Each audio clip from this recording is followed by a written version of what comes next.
สวัสดีครับมาพอกันครับอันนี้นะครับมือลาบเป็ด ว่าแล้วมึงใส่น้ำมันไหน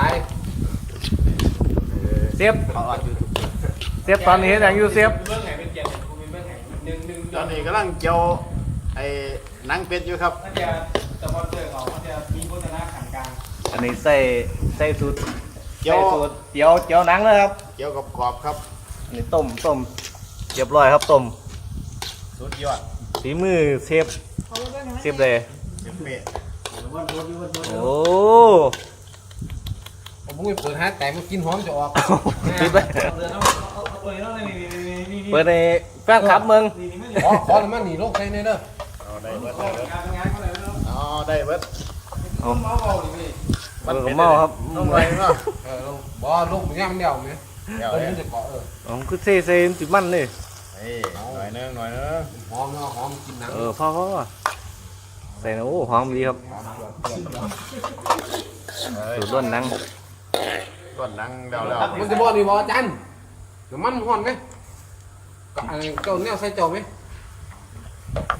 มาหอนดอก นี่เอามีซับเด็กอยู่ แม่มันก็ถือกันเด้อจัน อยู่เฉยๆย่อยเฮ็ดเอง มึงก็ใส่นี้เอา มันมาถ่วงหัวกันโอ้ยอายุทูบอยู่หาทุกเอง โกงไม่เอาหรอ เสียบจอครับเสียบจออุบลครับลาบเป็ดอุบล เสียงงานนั่นนี่มันเสียงกันหนังงานอะไร อืม นี่เราแบบเมื่อ นี่ดาบ้านเป็นบ้านเฮาเนาะ บ้านครับ ป้า โอ้กรอบดีขนาดเลย กรอบแล้ว เอาปะ กรอบ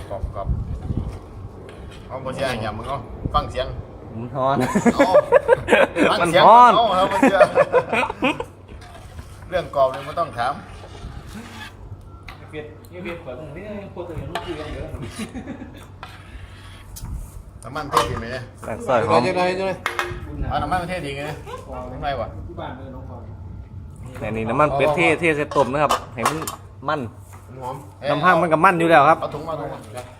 บ้ากระลวกเนาะว่างไว้ก่อน โอ้ยชีรวดเนื้อมันอีก นี่น้องงานคุยอะไรกูจริงเลย เรียกเนาะ ตอนซีตอนสองตอนซีนี่ มึงว่างก่อน สี่ คุย หลั กั ง น ในรอบวันนี้ตอนซี เอาเรื่องทางกว้างก่อนเพื่อน เก็บ3 พรรษา ฟังเสียงกรอบบอกพี่น้องเลย กรอบบ่ครับ ซิมเบิ้งเลย กรอบที่มันยินเสียง เอ้ากรอบน่องนุ่มใน สายเลย อืม อยู่วัด ร้อน สายลงทุกคนซื้อกระบอก บอกกรอบนะผม กรอบแต่ครับต่อไปสิล้วนเนื้อบังใส่สูตรล้วนเอาครับ โอ้เด็กทาน เอ้า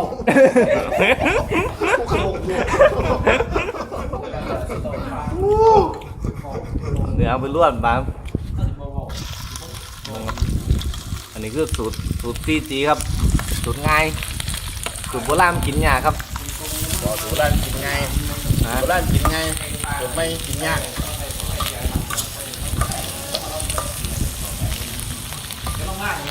แค่หูไปเห็นส่งไม่ถูกมันเจียวอ่ะ มีคนติดตามเลยมีคน นี่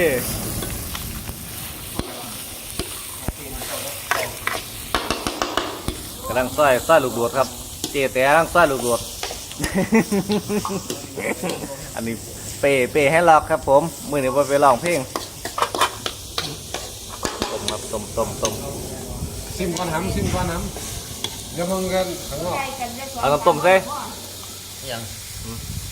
พอคนใน กินแมงพวกไทยผมไม่เห็นเสียบ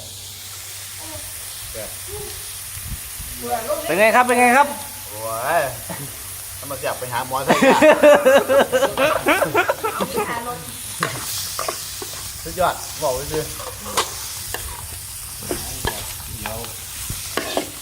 โอ้เสียบดีป่ะสุดยอดเลย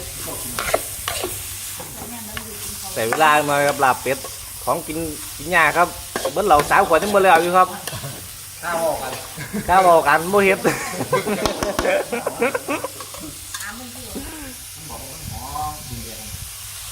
ใส่ เอาน้ำต้มมาใส่อันนี้ครับ โซ่อยู่ ให้มีน้ำนิดหน่อย โซ่อยู่แกงพริกแกงเลยพริกแกงนี่ เอาน้ำต้มมาเหนือมาใส่ พริกหิว พริกแดงมดพริกแดงมด เดี๋ยวโซ่ก็ได้เสื้อของอีกการตัวโยเฮ้ย ง่ายครับ ส่งอีกการที่ได้พูดเร็วๆมี5ล้าน ไปไปเชฟบ้างเลย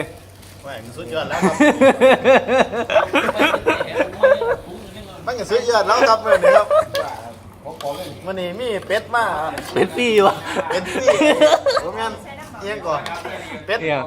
เพิ่นอนุโมทนามาตัวหนึงมื้อนี้โอ้แต่ภาพโอ้แต่ภาพคนแต่ภาพ มึงจะพาครับจ้าตุ้ยครับ แต่ภาพตัว มือแพงมันหยุดครับมือบริเวณงานนะครับวันอาทิตย์ เอาไงมึงมีเบียร์ มือวิเวียครับมนุษย์เงินรายวันครับเงินเดือน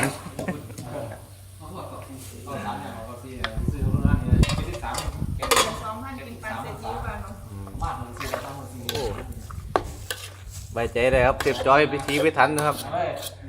ส่วนนี้ว่าคือผมบ่เคยแบบบ่อยากอธิบายนะว่าซื่อ โอ้อธิบายเนี่ยเพิ่นจะได้ฮู้เพิ่นจะได้เฮ็ดตาม ย่านเขาจะเอาหลักสูตรนะ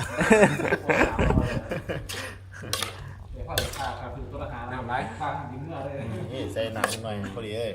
ด้วยมันสุกเขาไปปรุงบางครับ ใส่ข้าวคั่วของเน่าโอ้ยข้าวคั่วของ เฮ็ดยังครับเป้ครับ พี่ไม่ไปเยอะมากไปถึงเดือนแล้ว ดำยังครับ 4,000ไป ดำหุ้งแต่ปลาแดกก็มี ได้ป่ามาเมื่อวันที่ แต่หมูปลาแดงก็ไม่บาท บอกกันว่าเป็นเทศกาลอยู่มั้ย โอ้ตายเลยบาท ปฏิบัติเขาแนวพันกว่าบาทนี่เราให้เขาไปแล้วนะเอาอะไรบนเด็กนะมา ไตครับไต 38 เลี้ยงไฟบ่ได้บ่ซื้อเลี้ยงไฟบ่ได้บ่ มันเตาแก๊สโอ้ตาย เดี๋ยว38เดี๋ยวอ่อนเดี๋ยว ใกล้สุกแล้วใกล้สุกแล้วใกล้สุกแล้ว กรอบๆ ลง YouTube ช่องไหนครับนี่ติดตามฝากเพื่อนได้ติดตามไม่ได้เหรอกันเสียติดตามไม่ ล ได้ ง เหรอ ช่องบอมคนรักมันเกิดนะครับฝากกดติดตามซับสไคร ก ต์ ด เล ไล ย ค์ นะ ก ครับ ดแชร์เลยที่เหรอ ซับตะไคร้เลยนะครับ ตะไคร้เขาว่ามาเพิ่นเหรอวะ ตะไคร้ยังอยู่ครับบ้านเรามาซับ ตามตะไคร้เพิ่นเหรอเว้ยบอกเขาจะเอาไว้ที่เหรอ ถามปลาแดกไหม ดูคอมเมนต์หน่อยเดี๋ยว ครับ อ๋อ ทุกคนครับ อีกสักแป๊บกำลังได้แล้วครับร่างสุก เดี๋ยวสิปรุงบัง ของแท้ลาบเป็ดอุบล ลาบเป็ดอุบลครับเหมือนลาบเป็ดจะสูครับ โซ่ โอ้ซิมดูเลยหนังไหม มันกรอบเนาะ เดี๋ยวเอาคำมาเสียซิมเบิ้งตากล่องซิมเบิ้งมาเสียตากล่องซิมเบิ้ง ซิมดูร้ายสิเบิด กรอบเนาะว่ามัน อืม ว่ามันแคบหมูเนาะ ควรก็ดีละควรอันไทย ไม่ แบบ สุด ฮะ ไม่สุดหรอ บัว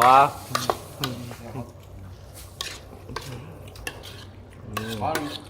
ช่วยเลยไม่แค่ปลาแดก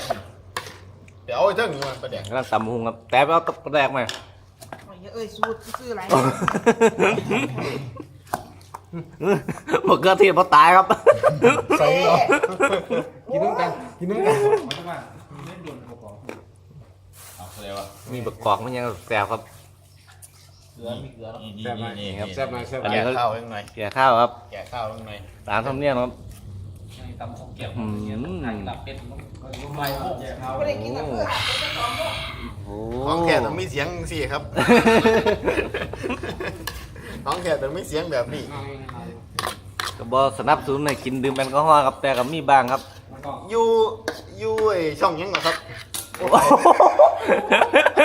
ตายแล้ว มึงรอเป็นคนต่อเลยล่างนี้ ครับผม อยู่ช่องยังก่อนนะ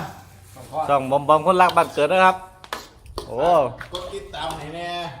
ฝากกดปักตะไคร้นะครับอย่าลืมกดกระดิ่งพร้อมนะครับมันจะมีเสียงดัง เอ้ยเวลามีคลิปต่อไปจะได้เตือนขึ้นมา เปลี่ยนขึ้นมาครับผม อ่า นี่จะต่อไปเขามันบ่ได้ผมบ่ได้ยินนี่ ถามว่า ดูสรุปสลามเด้อ ถามผมมีเสียงกระดิ่งดังแสดงว่า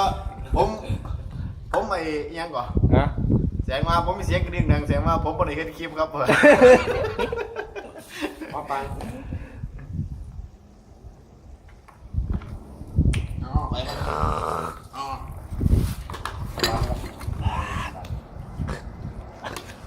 โดนคนอยู่ว่าไง โอ้สิเดียวเด้อบัดเด้ ปิด อ แผนครับหมูเศร้าว่าจะมาปวนโอ้ซื้อวัคซีนยังมา ผิดแผนนี่ เป็ดตายก่อนเลย บอกกัน เด็ เจ้าก ว่า เป็ดแบบ บอกให้เจ้าเรียกว่าพิษเปลี่ยน พิษแผนครับนี่ต้นหอมวันนี้มาปล่อยหนูเครื่องปรุงครับโอ้มี โอ้ชื่อซะ น้ำพริกเผาเลยครับพอแล้วมั้งชิมกันไตซุปป่ะ ไม่ไปซิมไต่มันหน่อย จัดเลยมึงสอนเขาเนี่ยจัดเลย เอาซิมใจเอา ทางเจ้า ชิม เอา หัว ใจ ใจครับ สุกคือสุก เดี๋ยวชิมหัวใจนี่ครับ สอนผมมีวะตู้บวง เออเอา สีขาว แซ่บครับหอมครับ เข้าวะ หอม เนาะ หอมเป็นขาไหมมันแซ่บอยู่ครับหอมหอมหวานครับตามมุมครับ ขับไปแดงได้กลายเป็น เขาเปล่าให้ยูปลาเยอะแยะยังไงโอ้หอมแต่ว่าขนาดมันใส่กับหัว มันตรงไปต่อครับ อุ่นให้มันร้อนมันจะแซ่บ ส่วนดังโก้โก้ครับ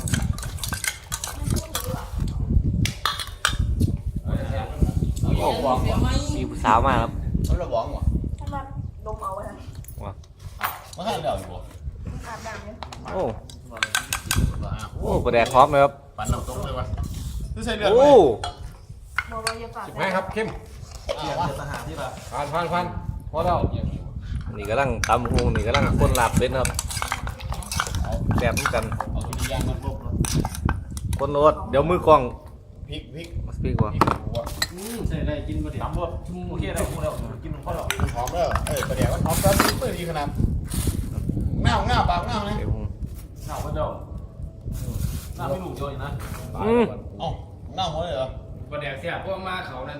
ตาก็ไม่ดี งานเขาแล้วครับบักหน้าวเบิร์ด นี่ คนหลับแล้วไงก็ โอ้บ้าว ตัวดีเอิ่ม บักเจ้าของเป็ดมันอยู่ซาดาแบบสุภาพได้หมดเลย เอาเซฟดิไซน์อย่างต่อครับก้อนหลังครับ นี่แล้ว ใส่ผิด เสียบนี่แล้ว เฮ้ย เอาสอดมาไหม สอนทำไมวะ มีหลายเลยรู้สึกว่าแซ่บ กำลัง ปากเงาครับ โอ้ ขวมาตะบันใหม่ครับสุดยอดเลย หัวมาตะบานครับ ขวมาตะบันใหม่เลย หัวสีเกตด้วยครับ ใส่สิบ บน หัวบน ไอ้สองส่วนขั้นประเสียบเนี่ยโอ้สุดยอดแล้ว ก็ตำเบิร์ดหรอพี่กินไหม ใส่หัวครับ บ่แซ่บ หัวใส่ใส่เบิร์ดตัว ใส่เครื่อง ขวมาตะบันใหม่ขวบางปีใหม่แล้ว มอง ลงมาวันที่7ที่6 ใส่เบิร์ดหน่อย บ่แซ่บ วิ่งนี่บ่ค่อยได้ปานใดแต่มันแดงซื่อ เลยชิบหายตำมาเสียอีกคนมันไหล มันแดงซื่อมันบ่ค่อย นี่กำลัง เอาคุ้มใส่โอ้โหยัง พอแล้ว ใส่ได้ แล้ว เอาคุ้มใส่ เสียงกันว่าตำหูบ่แซ่บ เข้มใส่เบิร์ดหน่อย บ่ใส่หน้าใส่นี่ไปบ่เขาบ่ฮู้ว่า เอา ประแดก ซิมมึง ผงสลดครับ ประแดกมันเท่าไหร่ บ่ใส่ตะมาเขาครับ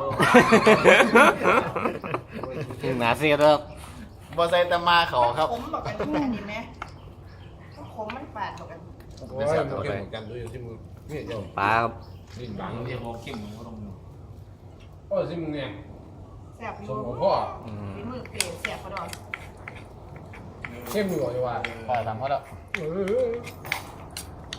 เอาสิเนาะ โอ้หอมประแดกเหรอวะ มึงทำไปซิมประแดกนะเอาสิว่า เขาปักที่เราไม่น่าแล้วพ่อแม่ขาเขาแล้ว ดูเสียมันน่ากลัว โอ้หลายเติบเลยเหรอ แซ่บมึงว้าวแซ่บมันนิดได้ โอ้หลับเป็นอุบลนะครับเด้อ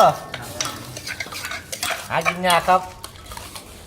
ใส่หลายแซ่บหลายใส่หน่อยแซ่บหน่อย หนาเสียบนะ ต้องกระเสียบนี่โอ้หนาเทียบจักรอบ่รอเด้อพี่น้องเอ้ย เขาอีกแล้ว เพราะตะมาตะล่างรถ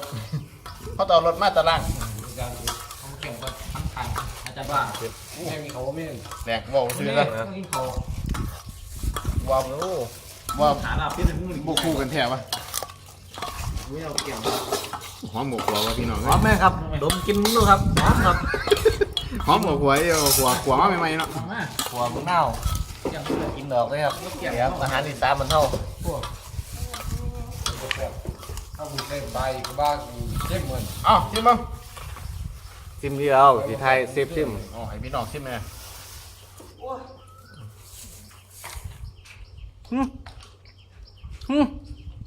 เป็นไงเชฟ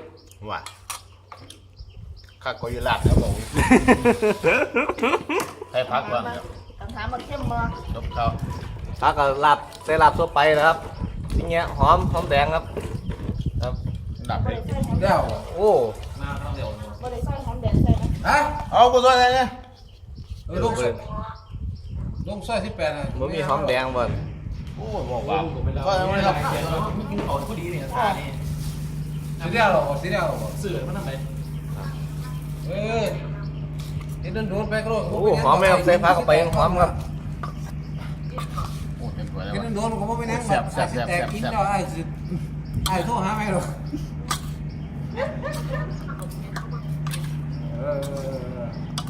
ว่าไอ้ตำหุงแบบแซ่บไหม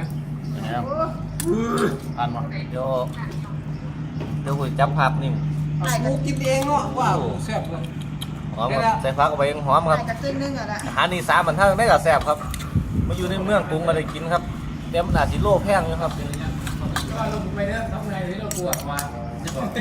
อันนั้นมาส่วนไปเข้าไปนั่งเป่าไหมขึ้นได้เนี่ยห้อง ท่านเสียเหลือ อย่างเดียวของไม่ได้ อันนี้บ่ใส่เลือดนะครับถ้าใส่เลือดจะเป็นอ่ำบ่คือ เอาซิมเบิ้งซิมเบิ้ง กินมาเอาไปก่อน ถ้าใส่เลือดเป็นอ่ำบ่ โอ้ยเสือ ตักไปต่างหากที่เรา แม่นบ่ จะไม่ได้ปวด ยุ่งแบบ เอ้าแม่ ไม่ดีป่ะ เอาเดี๋ยวพอดีละสู้เอ้ยสิ่ง โอ้บ่ซิมนี่ตักพร้อมมึงเลยโอ้ยตายเลยใส่ดูดกับหอมแดงไปครับ บุญการเข้าไปเพิ่ม งัวมาเป็ด นี่เสียบตรงเสื้อมันจะคล้องกันไหม ต้องมี5ซื้อทำไมไม่เห็นแม่เลยวะมีห้องจะยืนจังปุ๊บ เออจำจิ้ม ยิงนู้น โอ้หลายเต๋อเลย หลายเติมครับเป็น2 โลครับ มาตำเกียร์ ใส่ผักใส่หญ้าเอาไป มันนวดให้กล้วยว่าใส่ยา มันเลย เดี๋ยวให้เสียบ ครับปล่อย เอาว่าเสียของเงินเนี่ย เพราะว่าแต่ กลัวเสียบ มี ด้วย กินนู่นแดงกินนู่น เป็นไงครับเป็นไงครับ เบิ่งไปเรื่อย สมมุติไหมสมน้อย หายกล้องครับ ๆมันผสม ไม่ใช่ นั่น พอแล้ว เราต้องเอาตามคนเป็นจริงนี่จะเป็นตัวคนเมืองไหม ใส่ซอสเพียงมันพอดี เอาแล้วแต่มันมาผสมใส่ไหมผสมมันบ่มันนัวบ่ ไปพวกแซ่บแซ่บวะ เขาจะว่าปรุงให้แต่หลายอย่างแต่ ปรุงหลายเที่ยว เอาแล้วแล้วก็ อืม ลิ้นเราเก่าเนี่ย มันบ่เผ็ดมันบ่เผ็ด ผม โอเคผมว่าบ่มันกินเผ็ดมาเลย โอ้ยเด็กหน่อยบ่ ไปมาเลยเอ้า เก๋ๆนั่นเด้อไอ้เมียมันนั่งบอกห้อง เอาแซวอยู่อีก เป็นยังไงให้เราเห็น เอาบ้านบ่เผ็ด ว่าจะไปซิมมั้ง ใจเย็นแป๊บนึงเดี๋ยวกันใส่เลือดมัน เดี๋ยวต้องไปใส่เลือดตักให้ออกก่อนเด้อ ออกกันในห้อง เอาจัดพอแล้ว มีเยอะ โอ้สุดยอดเลยวะมันจะแซ่บดีเลยโอ้เชื่อ โอ้ หอมมัน มันเป็นไงเชฟ มันหอมกว่าควรนะ โอ้ย ต้องแอคชั่นนิดนึงต้องแอคชั่นนิดนึง อ่ะถ้าเขาควรให้เขาห้าม เขาบ้าบ่กว่ามาตะบ้านนี่มาตะบุญนี่ เหลือจากงานเหลือจากงาน แล้วแต่งานเอ้าซิมึง โอ้พอแล้วจะซิมดูอะไรก็สิมา ไอ้ว่าบ่เสียบ มึงหนักไหมเขามีหน่อยแค่ โอ้สุดยอดเลยแบบ เสียแม่ถิ่งถ้าได้ป่วยเราใส่เลือด ผ่านครับผม โอ้โอ้เสียบอีบันเราทนได้มั้ยทนได้นะ เดี๋ยวตากล้องซิมกัน ถ้าเผื่อไอ้ ก็ว่าไปโอ้เสียบได้ป่ะแม่งบ่บัน ใส่ถุงมาที่ละ ที่เขากลัวเขาอยากกลัวเอง พ่อไปจังหันหรือวะ ว้าย